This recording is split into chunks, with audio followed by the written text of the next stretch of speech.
কষিয়ে আলু দিয়ে কষিয়ে নিচ্ছি। মাছের তরকারি রান্না করব। আর আজকে দুপুরে কী কী আয়োজন করেছি সেটা আপনাদের মাঝে শেয়ার করব। আলুগুলো ভালো করে কষিয়ে তারপরে আমি সাথে বেগুন দিব। বেগুন দিয়ে মাছ দিয়ে তরকারি রান্না করব। দিয়ে দিলাম বেগুন। শীতের সবজি নামছে, তারপরে সবজির যে দাম বাপরে, 80 টাকা 60 টাকা কেজি হচ্ছে বেগুন, আলু 25 টাকা কেজি, আর অন্য অন্য সবজি তো অনেক দাম। সিম তো 100 টাকা কেজি। যা ছিল ঘরে তা দিয়ে আর কি রান্না করে নিচ্ছি আমি। তেলাপিয়া মাছ আর বেগুন আলু দিয়ে তরকারি।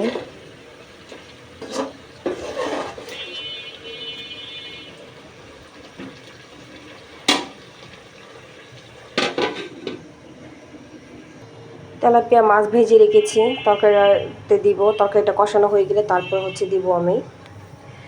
এখানে ধনিয়া পাতা কুচি। মাশাআল্লাহ, পাতাগুলো একদম সবুজ কালার। এই বছরের যে নতুন পাতা সেগুলো পাতা আর কি।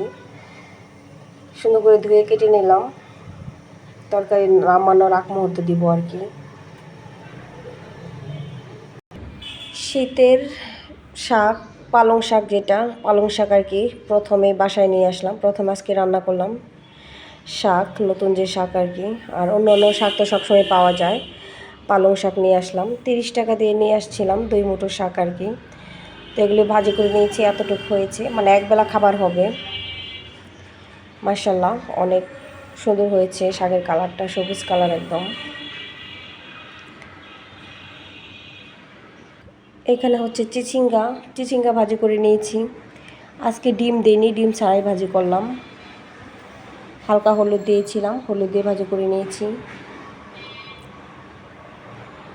তেলাপিয়া মাছের তরকারি বেগুন দিয়ে আলু দিয়ে, আর পালং শাক আর এই ভাজি, এগুলো দিয়ে আজকে দুপুরে খাওয়া দাওয়া হবে আমাদের। এখনও ভাত রান্না করিনি, তরকারি রান্না হলে তারপরে ভাত রান্না করব। বাসায় অল্প একটু গ্যাস। খালা শাশুড়ি আসার কথা ছিল, জানি না আসবে কি না, তার জন্য আর কি লেট করে করে রান্না করা হচ্ছে। একটা রাজান অলরেডি দিয়ে ফেলেছে, তো এখন আমি ভাত রান্না করি নাই। তরকারিটা হলে রান্না করে ফেলবো আর কি। তো শুভ দুপুর আপুরা, তোমরা কে কী রান্না করেছো কমেন্ট করে জানিও। আর অনেক দিন পর একটা লং ভিডিও দিলাম। ভালো লাগলে লাইক কমেন্ট করে পাশে থাকবি। আর আমার জন্য দোয়া করো। আমি সবার জন্য মন থেকে দোয়া করি, যেন সবাই সফলতা অর্জন করতে পারে। সবাই এগিয়ে যাও, পাশে আছি। সবাই আমার জন্য দোয়া করো। সবাই ভালো থেকে সুস্থ থেকো। আল্লাহ হাফেজ। আসসালামু আলাইকুম।